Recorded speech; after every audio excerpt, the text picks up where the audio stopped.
Welcome to the Stateless Standard, your guide to the timeless principles of liberty, anarcho-capitalism, and the unyielding fight of the people against the coercive grip of the state. In today's video, we're exploring a cornerstone of true freedom, the importance of self-ownership. If you've ever wondered why the government treats you like a child who can't make your own decisions, this is for you. Stick around as we break down why your life belongs to you, not to politicians, bureaucrats, or some faceless collective. Let's dive in. No idea is more essential to a genuinely free society than self-ownership. At its core, this principle asserts that your life, your body, and your choices are yours alone, as long as you don't harm others. It's not just a nice theory, it's the bedrock of individual liberty. Without it, freedom isn't a right. It's a temporary privilege doled out by those in power. When the state acts like it owns its citizens, it paves the way for paternalism, endless coercion, and the slow dismantling of our rights. In a world dominated by statist overlords, self-ownership is our shield against their overreach. Self-ownership means you have the exclusive right to control your body, your actions, and your property. This isn't about policy debates. It's a matter of unassailable principle. Reject it, and you're admitting that someone else, a vote-hungry politician, a meddling regulator, or even a majority mob, has a superior claim to your life than you do. This clashes head-on with the nanny state mentality, where the government plays parent, shielding you from your own voluntary choices under the guise of protection. Take seatbelt and helmet laws, for instance. They're often sold as common sense to save lives, and sure, buckling up or strapping on a helmet might be smart. But should the state enforce it with fines, threats, or force? If you're not free to take calculated risks with your own body, then do you really own it? Critics claim that reckless behavior burdens society with medical costs, justifying intervention. But let's call this what it is, a symptom of socialism's failures. The state socializes healthcare expenses, then uses those very costs as an excuse to curtail your freedoms. Why sacrifice liberty to fix the messes created by collectivist policies? In a truly free market, individuals would bear their own risks, fostering responsibility without the boot of government. Consider mandatory motorcycle helmets. A sensible person might choose to wear one voluntarily, and most do, but liberty demands we respect others' rights to decide differently. It's not our place, or the state's, to impose our preferences. If the government can mandate helmets for your own good, what's next? Forced diets to combat obesity? Bans on extreme sports? Limits on how much coffee you drink?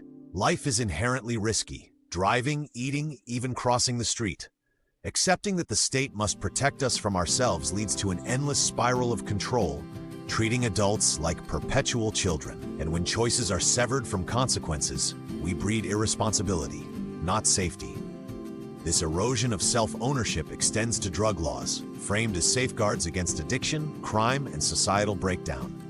But these are outcome-based excuses, ignoring the principle at stake. If self-ownership means anything, it includes the right to make bad decisions, even self-destructive ones. Society doesn't have to celebrate harmful behavior, but individuals must bear the responsibility, not be stripped of the freedom to choose. Declaring that the state can dictate what you ingest means admitting you don't own your body. The powerful elite do. Think about it. Millions consume alcohol, tobacco, or sugary junk daily without criminalization. True criminality should target actions that harm others, not personal ingestion. A government that claims to champion liberty in the pursuit of happiness has no moral authority to police what goes into your veins or lungs. Then there's the hot-button issue of mandatory vaccinations. Public health experts insist they're vital for herd immunity and community protection. While health concerns are real, self-ownership demands that medical choices remain voluntary, convinced by evidence and reason, not compelled by force. Forcing an injection against someone's will crosses a sacred line, no matter how beneficial it appears. In a libertarian framework, persuasion trumps coercion. Education beats mandates. When the state claims dominion over your bloodstream, it's not public health, it's outright tyranny. At the heart of a free society is the inseparable bond between liberty, responsibility, and risk. To be truly free, we must be allowed to fail, to err, and to learn from the fallout. Consequences are the greatest teacher. The state can't play eternal nanny without infantilizing us all.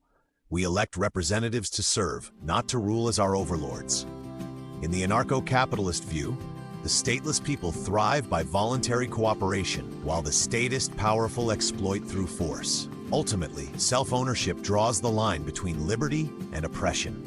Recognize that your body and life are yours, and the nanny state's well-meaning regulations reveal themselves as assaults on freedom. True freedom means living without begging permission from the elite. Otherwise, we're not citizens. We're subjects, safe perhaps, but caged. As Benjamin Franklin wisely noted, those who trade liberty for security deserve neither, and often lose both. Echoing the spirit of our founding ideals, why is America great? Freedom and freedom. Let's preserve it. Do we still honor the freedoms envisioned by the founders? The Bill of Rights limits government, making it our servant, not master. Reject your oppressors. Don't fuel the system that exploits you. Our task is to champion the moral superiority of personal liberty. And remember, extremism in defense of liberty is no vice. If this resonates with you, like, subscribe, and hit the bell for more on dismantling statism and embracing voluntarism. Share your thoughts below. Do you see self-ownership under attack today? Thanks for watching the Stateless Standard. Until next time, own your life.